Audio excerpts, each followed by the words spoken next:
Hello বন্ধুরা, আজকে কে রান্না করছে দেখো। তোমরা তো একে চেনোই, নাম বলবো না। সত্যি কথা বলতে আমি আজ তোমার উপরে আশাই পূর্ণ করবো। আমি যখনই আসি তখনই আমার কাছে খুন্তি ধরায় দেয় রান্না করতে।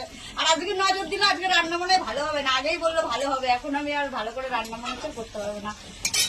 মাছ ফাছ কি হয়ে যাচ্ছে। আর একজন মশলা বাটে, দেখো মশলা বাটা।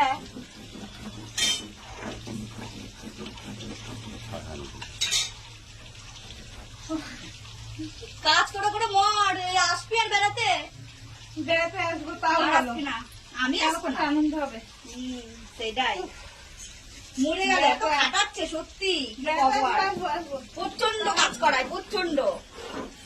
না গো বন্ধুরা, এমনি বললাম দিদা দাদু অনেক ভালো কাজ করায় না, আমরা নিজেরা ইচ্ছা করে করছি, তাই নিজে ইচ্ছা করে মানে রান্নাটা করছি। তো চলো টাটা বাই বাই সবাই। এখন এই পর্যন্তই, দেখা হবে আবার পরের ভিডিওতে।